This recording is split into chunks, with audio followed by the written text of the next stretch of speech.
Hello, boys and girls, ladies and gentlemen. I am Dan Selke of winnerscoming.net, here with Mia Johnson of dorksideoftheforce.com, here to talk about all things sci-fi, fantasy, monsters, space aliens, swords, dragons, lasers, what have you. And boy, do we have a exciting, dramatic show for you today. Mia, how are you doing? I am doing good. I don't have anything else to add. I'm just good. How about you? I'm doing pretty good. I'm excited because this news is interesting. And Oh yeah. thanks to all of you in the chat. If you have comments, questions, queries, those are the summons I can think of. Feel free to sound off. Wex is a secret targ on the YouTube page. From coming says in need of an ASOIAF fix, a Song of Ice and Fire. And Wex is a secret targ. Do I have good news for you? And hey, Julie. Oh, it's April Fool's Day where Julie is, one day forward in Australia. But you haven't tell me the last 6 months were just a joke. No, well, worth a try. No, they were not. But hopefully we can lighten the load a little bit. We'll see what happens. Okay, first big story, first big headline, and I'll just say it, and we can start reacting. There is going to be a Game of Thrones Broadway show. Westeros, where the wind comes sweeping down the plain. That kind of thing. Not a musical, so far as I know. Yeah. Mia, if I told you, and I just did, that there's going to be a Game of Thrones Broadway show, what does your mind immediately conjure up? What does it conjure up? Oh my gosh. I don't know. I'm thinking of set pieces. I'm thinking of costumes. I really do. My immediate reaction was a musical, which I would 100% see. Looks like it's 100% see. Looks like it's not, but I'm kind of excited for this. I can't say I don't like the idea. I don't either, especially when I read about the particulars. So if you're just watching, the news is George R.R. Martin is working with people who are actually good at this kind of thing on mounting a Broadway show based on Game of Thrones, but not just based on Game of Thrones. It's going to be a play that tells the story of the tourney at Harrenhal. Now, any A Song of Ice and Fire fan knows what that means and knows how important that is. Mia, are you familiar with the tourney at Harrenhal at all? I don't know why I asked you this. It's very mean of me. No, yeah, I'm a fake Game of Thrones fan. You're going to have to explain that to me. Okay. So the tourney at Harrenhal is a pretty important kind of historical event. We don't see it on the show. It happened like 10 years before the show happened, or 15-ish. This is the grand tournament that Lord Went. Yes, Julie, you're right. Is coming to Australia, London, and New York to start, and then it'll hopefully tour after that. And it's being made by, George R. R. Martin is providing the story, but he's not the writer. He's not the director, because he's not a writer-director of Broadway plays, obviously. Yeah. And he already wrote the story. So I'm not sure if that means like he's going to be involved with it at all, or just he gets the credit. But what he was talking about it. Anyway, the tourney at Harrenhal. About 15 years before Game of Thrones starts, there's a huge tournament held at the giant castle of Harrenhal, which we do see in the show. Arya's imprisoned there for a bit in season 2. They go in and out. Where Daenerys' father, the Mad King, Aerys Targaryen, goes there. He attends. His son, Rhaegar Targaryen, the prince, attends. Robert Baratheon, who is the king when the show starts, attends. A young Jaime Lannister attends and is knighted. Oberyn Martell is there, dancing with men and women alike. Young Ned Stark and his whole family are there. And it's this big event that is kind of like when the war to kick the Mad King off the throne begins. Because, and I'm sure the player get into this, there's all these conspiracies about Rhaegar kind of arranged it, because he knew his father's kind of starting to go, right? You know, the Mad King's known as the Mad King, and he's like, oh, Dad is not looking so hot lately. And so his plan is kind of to use the tournament as an excuse to get all these lords together and be like, okay, look, I'm going to take over the throne. We can plan it. I know my dad's starting to go like, woo-hoo, but we can sort of like ease him off and all get on. But King Aerys doesn't want that. He wasn't supposed to go through, but he shows up anyway because he heard about this. And he is like, you kicking me off? I don't think so. So he's down there trying to disrupt things. And there are all these other dramas happening too. The big drama is Rhaegar Targaryen, King Aerys' son, and Lyanna Stark, Ned Stark's sister, who is dead by the time show starts. They meet here and they fall in love, Mia. Lyanna hears Rhaegar singing on his harp and starts crying. She finds it so beautiful. And if you remember, these are Jon Snow's parents. They abscond with each other after the tournament is over, a while over, which is the whole reason the war starts, which is the whole reason Robert Baratheon starts like getting ticked and takes an army down there. It's the whole reason the Mad King starts burning people alive because he's being pressured by this stuff. It all starts here. I think it's a really cool topic for a play because it's localized, like because there's a lot of stuff that goes down. Like there's like funny bits, like Jaime Lannister is knighted at this place. The king does it himself, which is kind of a political move to get him out of Tywin's orbit. Like Ned like has like he's a shy 18-year-old at this point. Ned Stark, Sean Bean, young Sean Bean. Yeah. And he's like flustered by this woman, Ashara Dane, who's trying to dance with him, but he's like, I don't know. There's comedic bits. There's all that political crap I just mentioned. There's the love story at the heart of it.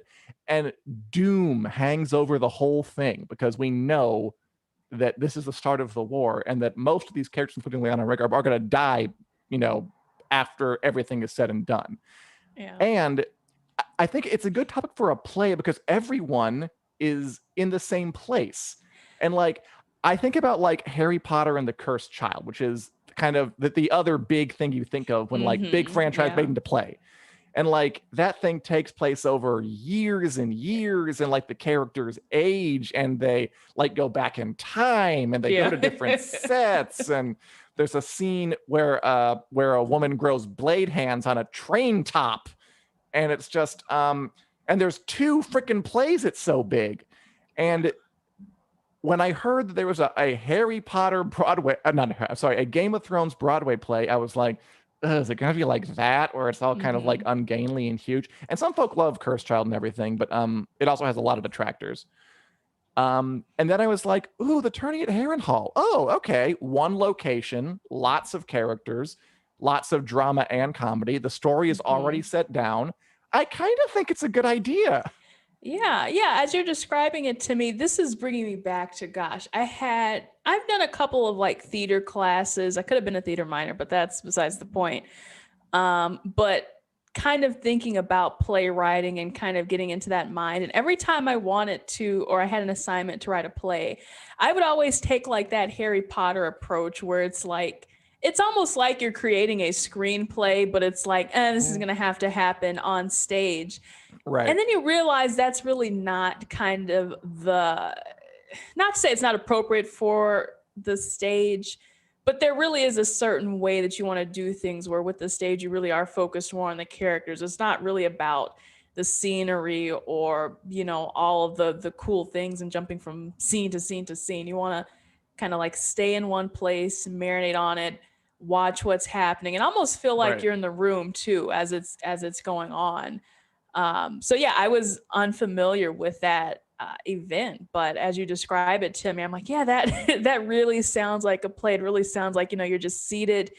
You're seated here. Does. You're observing what's going on, and the drama of it all just happens to unfold. I mean, and there's like jousting and stuff if they want to do it. Yeah. And there's like, archery contest or whatever, but they wouldn't have to. Like, this is the kind of story that you could totally like shrink down and take on tour.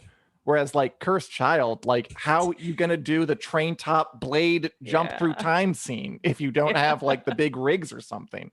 But here it's just characters talking and singing and falling in love. Nicole likes how I said that. Thank you. And again, this like sense of doom. I think it's a really cool idea. I would definitely go see it. And you watching, would you go see this?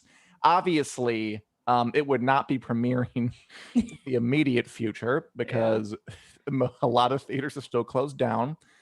They're targeting like 2023, which I think sounds fun. The more I talk about this, the more I think it sounds really cool. And by the way, I didn't mention before, but I should. The playwright is Duncan Macmillan, who's worked on Henrik Ibsen plays. He won an award for doing a play version of George Orwell's 1984. which sounds neat. And then the director is Dominic Cook, who put on lots of Shakespeare. Oh, he put on Shakespeare's War of the Roses plays for TV and worked for the Royal Court Theatre in England. And Very Game of Thrones fancy. based on the War of the Roses. Like, very fancy. there is like a Shakespeare element to Game of Thrones where it's all these like, people in bodices and, pantaloons walking around talking about secession and stuff. So I have like Richard III and Henry V and Henry IV, Henry VI, other Shakespeare plays that are about that kind of time. Yeah, I think it's cool. I think it's a good idea. I'd be interested, and we'll have to wait a while, but I'm into it. Yeah. In the meantime, if they also want to adapt it into a musical, then I would also hope they put that on the table. Oh yeah, why not? I'm a huge musical fan. I love it. I freaking love musicals. I mean, I haven't seen a musical or gone to a theater or gone to a movie in, since the pandemic. I would love to go, but hopefully this won't be the first one I get to see. So yeah, that is just a really interesting expansion of the Game of Thrones universe. And it's coming at a time when there's, they're really pushing this stuff hard. We talked last week about how they're developing 3 freaking new shows. Top of my head, the 10,000 Ships one, the Flea Bottom one, and the Sea Snake one. I remembered. All right, I'm the best. Kind of related to that, we also got the news that Mr. George R.R. Martin just signed an 8-figure, which means at least $10 million, right? Deal with HBO to develop more content. By the way, the play, just wondering, is not involved with HBO. I guess they didn't nap up the playwrights, which, like, why would they? Yeah. Although they could invest later. But no, he's been signed to HBO with an 8-figure deal. Again, it's at least 10 mil to develop more content. That inspires a bunch of thoughts. I mean, like the base one being like, no one freaking deserves $10 million for like anything. Gosh. Like, let alone no, I'll stick with that. For like, I think it's kind of a stupid, that's a dumb number for any reason at any point. I also think athletes get paid like ridiculous amounts of money. Like, I know it's popular, but I'm sorry. Like, how can you get that much money when other people who don't have like anything close to that? Yeah. Okay. It also does mean that he'll probably be involved. Yeah. Oh boy. With these spin-offs that are going on, which of course is good news for folk who want him to work on them and give that George R. R. Martin touch, and probably bad news for the people who are hoping he doesn't get distracted while writing The Winds of Winter. Have any thoughts on this, or is it just sort of a repeat of what we've always been saying with the added thing of, that's a lot of money?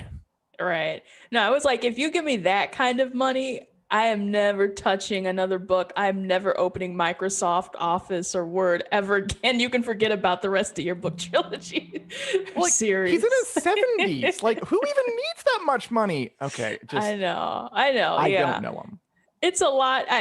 And I'm kind of like, it's for me, it's like, what if you won the lottery? Would you quit your job? This is still his job, is kind of like developing this content. But I'm like, how much is he even going to do in the first place? Like, I assume he's not going to be like, in a head writer or something like that. Maybe, executive producer.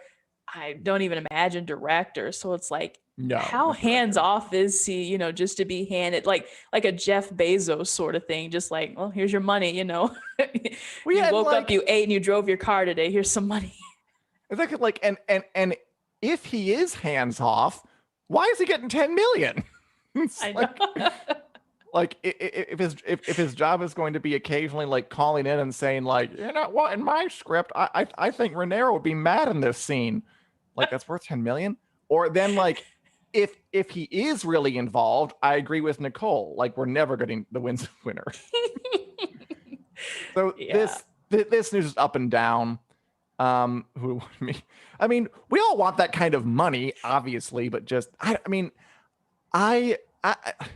like, if you're in your 70s and you're already rich, and then you get, I can't imagine it's for the money. Like, this is kind of thoughts beyond the scope of this podcast, but like, when you're that wealthy, you don't need to work for money, but you keep working anyway, and you get lots and lots of money. So like it must be for the love of the game. But if it was just for the love of the game, why are you getting paid so much? So there are contradictions in here. Yeah. I mean, there are some nice homes in LA that cost, 10 million and up. So I mean, I can understand. Sure. Gotta have that There are some nice nice second view. homes in Miami that would cost that much. There are some nice third homes, like built on a mountaintop. You can look down and stuff. Maybe he wants to buy a castle. Oh, maybe he wants to build a castle. That would cost some money. Okay, I could believe that. Ooh. Open it up as a bed and breakfast. Game of that'd Thrones, be fun, bed yeah. and breakfast, but you don't get murdered when you check in. Anyway, or you do. It's probably like a play acting thing. Anyway, about the play, Christian is all for going to see it. And yeah, I'm interested in seeing it too. Nicole says, I forgot it's a play and not a movie, so I'm open to no jousting. See, like, that's the fun thing about a play, though, is that like jousting could just mean like a paper horse being like kind of walked across the screen with a guy with a little stick kind of going along with it. Yeah, a little war horse You could do action. it in a lot of different ways. And Nicole says, no Game of Thrones musical. I have Dang Reigns of Castamere to my 3-month-old Sangren's Castamere at least 1,000 times because it makes her happy. That's so cute. I bet there will be a musical because again, a key part is that Rhaegar Lyanna falls in love with him as he shows his musical prowess. I didn't tell you this. Rhaegar wins the tournament, like the joust and the melee. He wins, and he is married to Elia of Dorne, and Lyanna is betrothed to Robert Baratheon. But Rhaegar, when you win a tournament in this world, I don't know if this is true or based on anything, you get to crown a queen of love and beauty, kind of like, and I dedicate my win to ye. And he dedicates his win to Lyanna Stark, who is not his wife and who is also betrothed to someone else. And then they run away together and have Jon Snow. So it's like a giant escandalo at the end of the tournament, which again kind of foreshadows the doom to come. Again, like, which I think is great. Like, come on, that's drama, that's romance, that's horror. Like, I can see that playing well in an auditorium to people. I am curious to see it. Oh, yes. And as Julie Davis says, in all fairness to J.R.R. Mountain, he does spread his wealth around a bit. That is very true. Yeah. Not that gives him out as far as the winner goes. Yeah, he spreads his wealth around. I mean, again, we could talk about the ethics of wealth, but we won't. As Nicole says, it was cute the first 100 times. I mean, you could move on to like Jenny of Oldstone singing your 3-month-old niece something like that. Or what other songs are there?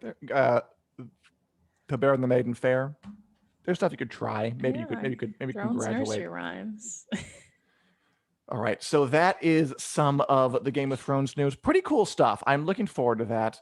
And then Mia, if any of you want to talk about a topic, feel free to throw it out. We can give you our feedback, our expert opinion. I mean, we are incredibly qualified. And you had some thoughts on your mind about a galaxy far, far away. Mia, what were they? Gosh, yeah, there was an exciting announcement this week about the Obi-Wan Kenobi series. We have two kind of big Star Wars announcements, but the Obi-Wan Kenobi series one was pretty exciting because Star Wars and Lucasfilm announced that they are finally beginning production in April. And it's like, yay. And Ian McGregor kind of said it himself. He was like sometime in spring 2020. It was either between like this month and next month. So that's official. But they also announced a slew of people for the cast. And they sent out this nice little card, and of course we've got Ian McGregor. Hayden Christensen is back as Anakin Skywalker, Obi-Wan Kenobi. I'm excited. Moses Ingram, she's from the chess Netflix thing that I'm now I can't remember what it was. I know, but the Queen's Gambit. The Queen's Gambit, exactly. They're creating a Broadway show for that as well. They are? Yeah, they are, and I'm really excited for that one. Apparently it's just a really good tie-in opportunity. Yeah. But like another big sorry, I was just starting to think about like all the Broadway shows they based off. Like there was the Legally Blonde musical. Yeah. And there was the Harry Potter. I guess it does happen. When I was in New York, like a couple of years before the pandemic, there was like it was like a musical based on that animated Anastasia movie from like Yes, I remember the that. late Yeah. 90s or something. And I was like, okay, work, go for it, sure. Oh yeah, So yeah. it Of does course, happen. I did Disney not hear runs. about, Yeah. So yeah, but I did lots hear of about, yeah, go ahead. musicals. Yeah, yeah. But the thing that was interesting to me. Oh, also Kumail Nanjiani is in this. He's also in Yeah. Eternal, so he's kind of doing that double dip MCU Star Wars. O'Shea Jackson Jr., which I believe that's Ice Cube's son, straight out of Oh, really? Compton. Yeah. And who is this in Indira Varma, right from Thrones, Game of Thrones. right? Yeah. So we've got Ilaria them. Sound. The two interesting ones to me, though, were Joel Edgerton and Bonnie. I think her name is Peace. In German, it would be Pisa. But those two in these sequel films played Uncle Owen and Aunt Beru, which are the two people who essentially raised Luke Skywalker when Obi-Wan shipped him off to Tatooine, you know. So that is as you do. kind of interesting to me that this is the Obi-Wan series, but we're kind of going back to this Luke Skywalker connection. And I believe this happens like 10-ish years after episode 3. So, you know, Vader is running the Empire and all that. Obi-Wan is hiding on a Tatooine. So it makes me wonder, are we going to see Luke Skywalker again? We just saw him in The Mandalorian, right at the, you know, post Empire. And now it's like, are we going to see him again during the Empire? And I'm like, does Star Wars kind of have this Luke Skywalker fixation now? Like they try to pretend like they have all these other people and it's really just masked, you know, Luke Skywalker behind it all. I will bet you $5,000 we see him again. Yeah, I'll be absolutely sure of it. I don't think it's an obsession. I think that Disney is really canny about getting things into their shows they know people want to see and will stoke the fires of fan interest. And oh my, it's what I always say about Disney things can only be like so creative or so good because they eventually run into this thing where like you have to check this box, you have to get this in because we have to have this set up for our next thing or this callback. That's my opinion on that. Yeah, which is funny because obviously we were having this conversation about The Mandalorian, like, wow, we are completely separated. We're completely isolated from most of the Star Wars universe, most of the Skywalker saga up until season 2. And they were like, okay, just kidding. We're bringing everything back, everything that we thought we had, you know, severed ourselves from, bringing it back. So I'm like, okay, I know Obi-Wan Kenobi is a big part of that Skywalker saga anyway. So I'm like, I guess it was kind of inevitable. People are going to want to know. I mean, yeah. It's not like they're shoving him into something he would never be involved with. It's not like, like this is that the Acolyte show set hundreds of years before, and like Luke Skywalker's here. Like it makes sense to see a 10-year-old Luke Skywalker short on an Obi-Wan Kenobi show about him protecting him. So I mean, I'm interested. It looks like I'm wondering if the woman from Queen's Gambit, she sent out this Instagram post Anya that said, Taylor-Joy? well, no, Moses sorry. Ingram, yeah. Oh gosh, bring her in there. Oh my gosh, no. She said I play with lightsabers, or sometimes I play with lightsabers. So I'm wondering if she's gonna be a Jedi in this. And it seemed like Obi-Wan Kenobi was gonna have kind of like his own new partner in crime or something, which is interesting because this is after Order 66. The Jedi have, you know, been killed off, and yet there's Obi-Wan, there's Yoda, and Ahsoka somewhere out there too. Gosh, they could even bring back Ahsoka. You'll never know. I mean, as again, they're very, very good at connecting things. I think that's very intentional. I think they want to have connections so you feel like you don't get the full story without watching the other things. I think it is diabolical. I think it's entertaining, but I think there is a method to that kind of thing when it comes to Disney. And again, that's why it's going to be tricky for HBO to replicate it, thank God, because their shows are spread out in time. So it'll be harder to tie stuff in. But you know what? I bet they'll give it a swing, and I bet it'll fail. Oh no. Well, yeah, I am That curious to see part. how it. Yeah. Which part? I'll watch this definitely. Oh. The trying to like force a connection into a show where it doesn't belong. Oh, yeah, that's gonna be interesting. But yeah, for this, they didn't announce a due release date, but probably early 2022. I don't know if it'll be later this year, but we'll see. Another interesting thing I just thought I'd bring up briefly is that yesterday there was an official trailer for the Bad Batch, and this is the Star Wars The Clone Wars spinoff. And I am like slowly making my way through the Clone Wars just so I can understand the Bad Batch. And I know so many other people are excited about this. True. But yeah, it's gonna be pretty cool. They have a 70-minute premiere on May the 4th, which is that's Star a long Wars animated Day. premiere. Yeah, I was like, oh, they're really doing this. And then at the same time, they're going to have another episode air on Friday or release on Friday, which is kind of like the normal time. I was going to say, it looks pretty interesting. This happens like after the actual Clone Wars. And so now we're going to get to see kind of like the beginning of the Empire, which in a way is kind of like Obi-Wan Kenobi. That's 10 years after, but this is a little bit closer to the like true beginning of the Empire, just in animated form.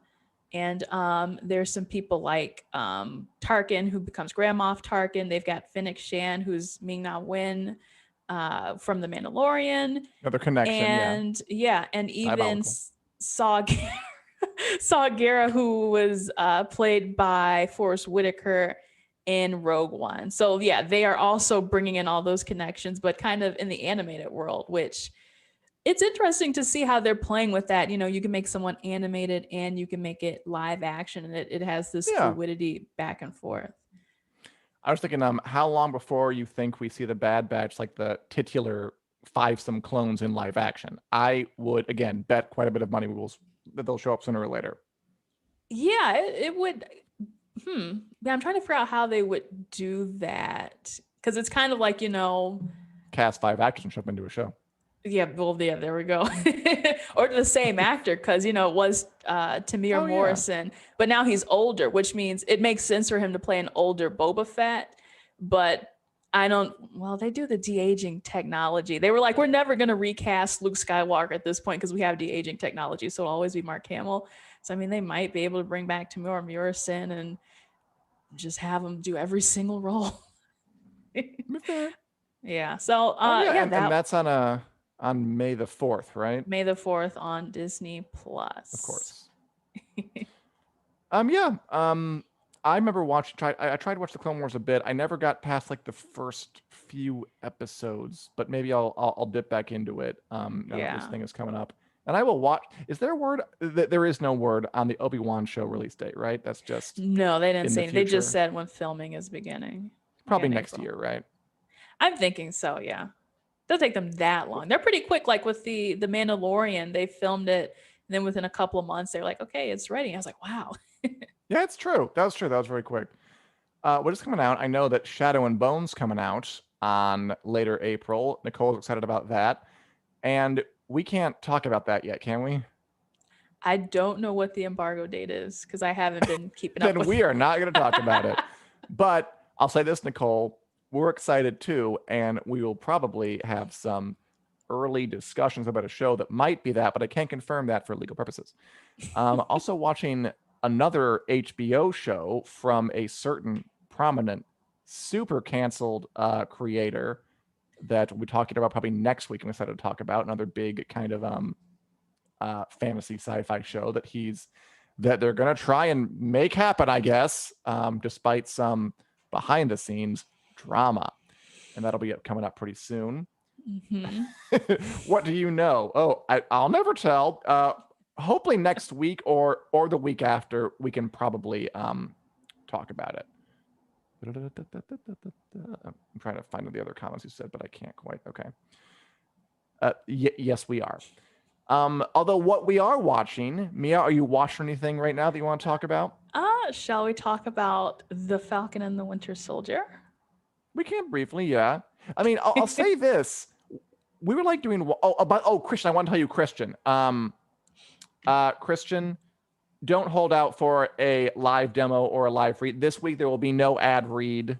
Maybe they'll come back. I'm sorry if you were hoping for a climax, so to speak, to that line, but not today at any rate. Yeah, you'll have to go back and watch your rerun. I will say Christian brought up Invincible, and he just said Invincible's pretty good. And I did watch that. I watched the first 3 episodes on Amazon Prime Video. Have you heard about this new superhero show? Yeah, I saw the trailer. I didn't know it was out yet. It looked pretty interesting. Yeah, it's by what's based on the comic book by Robert Kirkman, who did The Walking Dead, which is also airing new episodes that are like getting quite a lot of blowback, frankly. The last one was like the lowest rated of the show's history, and that show's been on for a long time. But I watched this and I liked it. So there are I don't know how there are so many superhero shows on, and I seem to like most of them. Like, I'm not sure like where my ceiling is going to be, but it's definitely in the vein of one of those like later sort of postmodern, it's a superhero show with a twist, like that kind of thing. It's not a straightforward like show about Batman or the Falcon and the Winter Soldier or even WandaVision. It's kind of like half of it is like sort of a wholesome superhero sitcom where the son of the Superman equivalent gets his powers and he's a teenager and oh golly gee whiz, this whole new world. And then there's the boys-ish ultra violent cynical part involving no spoilers, but his father, played by J.K. Simmons, and like looks like J.K. Simmons. They did one of those things. Oh yeah. And I think it's fun. I think it's well done. I'm intrigued to see what's happening. And I mean, something about ultra violence where animated, where like you can like see like the eyes bulging out and popping and blood pouring out like in a form you usually think of as reserved for Disney movies or anime. It's just like something is just weirder about it and more uncomfortable and kind of gripping. So I'm definitely enjoying it. Good. And I think I got the screener for that too, so I'm probably going to watch that later. I'm into it. Are you intrigued, Mia? Are you intrigued by Invincible? Oh yeah. I was gonna ask. So it's not out yet. But you saw. It is. It's out. Oh, it is. Okay. The first 3 are out, and I have a screener for the 4th one, and I think new things come out on Fridays. Okay. Yeah, I was meaning to check that out because it looked quite fun. Maybe aside from like when I saw the blood in the trailer, I was like, oh, this is one of those things.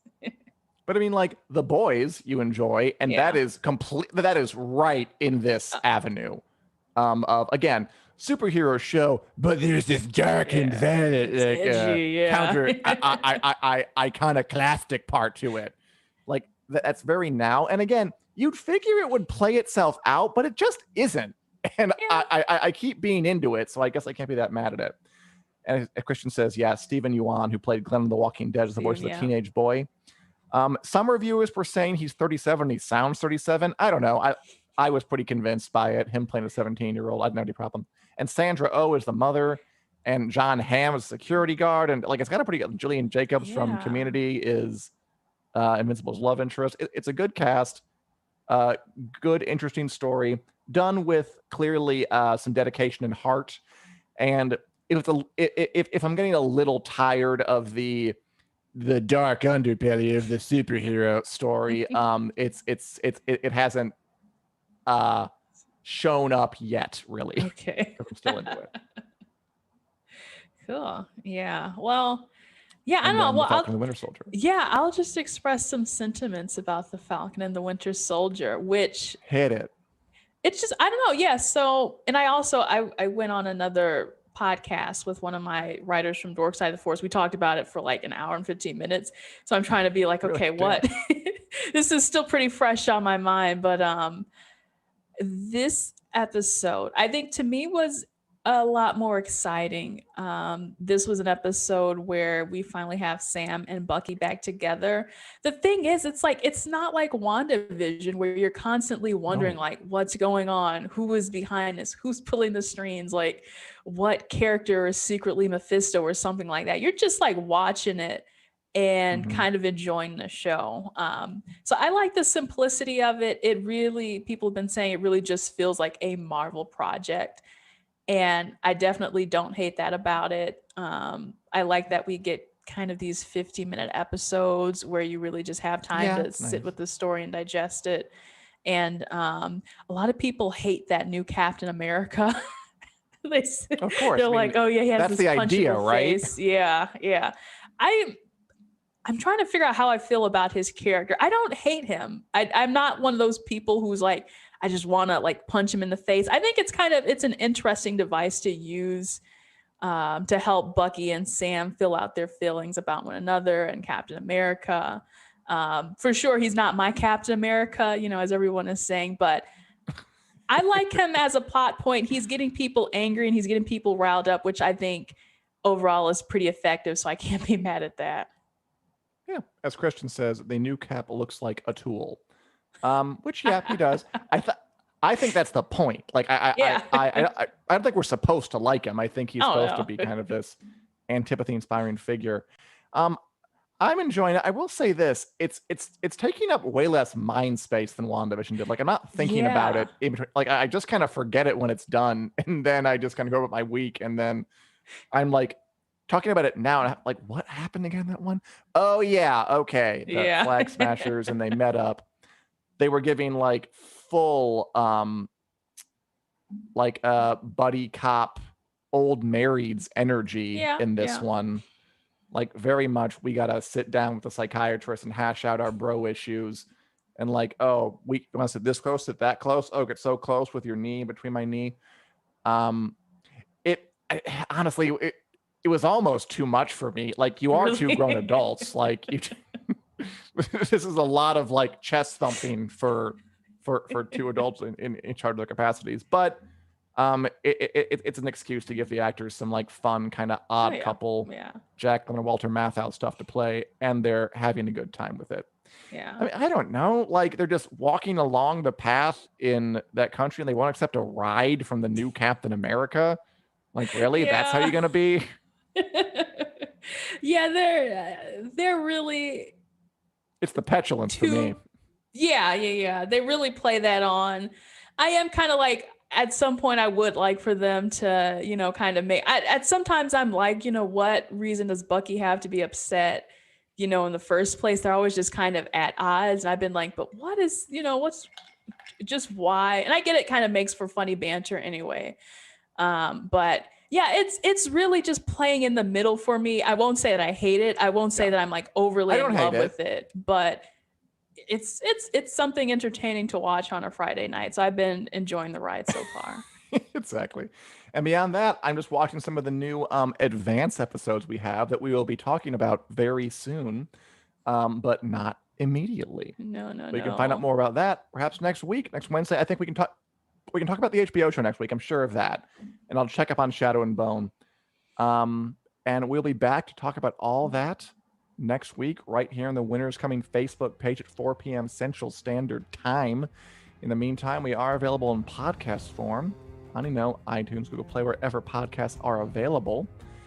And thanks so much for watching. We love your comments. We love interacting with you guys. So come back 4 p.m. on the YouTube page, Winners Coming, or the Winners Coming Facebook page.